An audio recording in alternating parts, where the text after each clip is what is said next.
Shalom, selamat pagi saudara-saudara yang terkasih di dalam nama Tuhan Yesus Kristus. Cita-cita kita sebagai manusia adalah bagaimana supaya hari ini lebih baik daripada kemarin dan besok lebih baik daripada hari ini.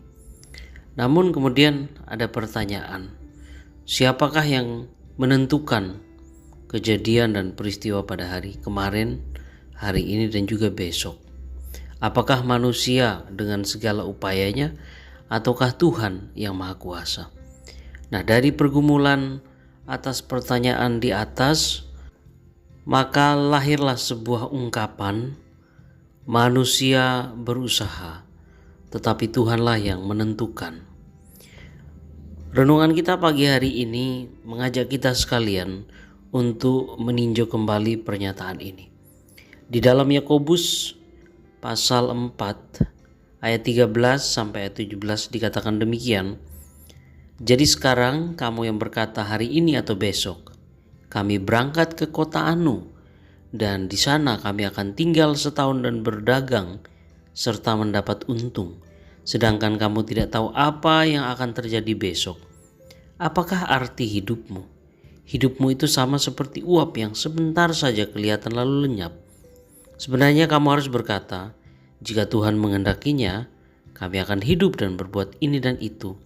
Namun sekarang kamu memegahkan diri dalam kecongkakanmu, dan semua kemegahan yang demikian itu jahat. Jadi, jika seseorang tahu bagaimana ia harus berbuat baik, tetapi ia tidak melakukannya, ia berdosa. Saudara-saudara, surat Yakobus ditujukan kepada kedua belas suku yang ada di perantauan.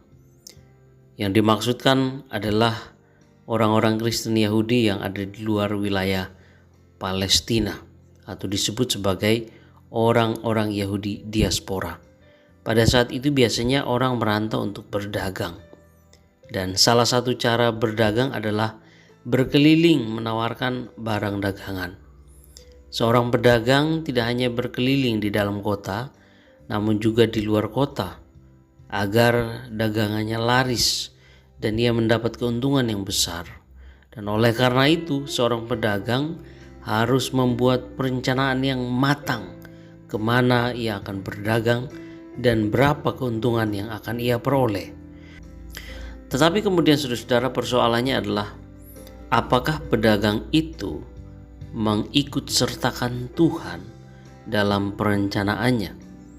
Rupa-rupanya saudara, penulis surat Yakobus menangkap kecenderungan bahwa banyak orang Kristen yang dalam berdagang, dalam bekerja, dalam membuat berbagai macam perencanaan tanpa melibatkan Tuhan di dalamnya.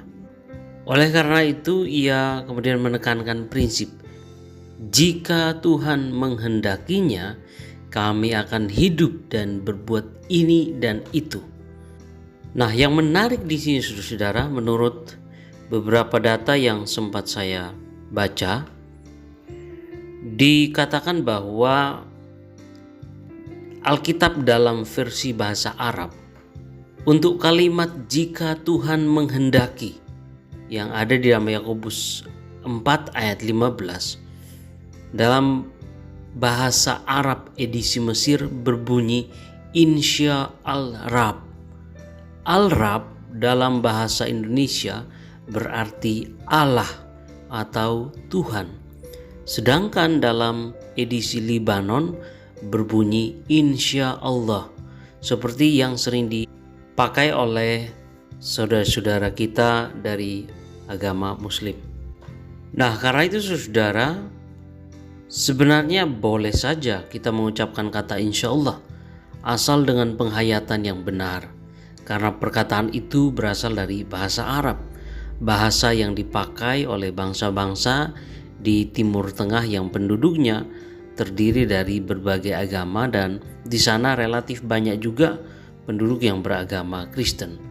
Jadi saudara-saudara, apa makna jika Tuhan menghendaki, atau dalam istilah saudara-saudara Muslim kita insya Allah? Paling tidak ada 4 hal yang kita bisa pelajari dari makna kalimat ini. Yang pertama adalah bahwa kita sebagai manusia harus senantiasa berupaya secara aktif. Namun kemudian kita perlu untuk menyelaraskan segala rencana dan usaha kita kepada Tuhan yang juga aktif berkehendak. Karena kehendak Tuhan itu baik dan akan terjadi.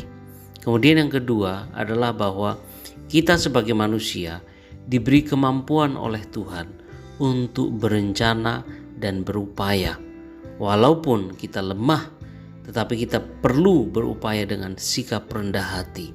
Dan kemudian yang ketiga, kita perlu untuk mempunyai pengakuan iman bahwa hidup yang benar itu adalah hidup dalam persekutuan dengan Tuhan. Kita harus mengakui bahwa Tuhan itu ada dan hadir, sehingga rencana dan upaya kita senantiasa diselaraskan dengan kehendak Tuhan. Dan kemudian yang keempat adalah sikap tersebut harus ditindaklanjuti dengan rencana dan usaha yang sungguh-sungguh dan bertanggung jawab sesuai dengan kehendak Tuhan, yaitu berbuat baik sebagaimana yang ditegaskan di dalam ayat yang ke-17. Nah, oleh karena itu saudara, melalui renungan pada pagi hari ini kita diajak untuk sekalipun kita mempunyai banyak rencana dalam kehidupan kita ini, rencana untuk jangka pendek maupun jangka panjang, untuk masa sekarang ataupun masa depan, kita perlu untuk mengikut sertakan Tuhan dalam perencanaan itu. Dan dengan demikian kita juga belajar untuk beriman sekaligus bertanggung jawab atas semua keputusan yang kita ambil. Tuhan kiranya memberkati kita semua. Amin.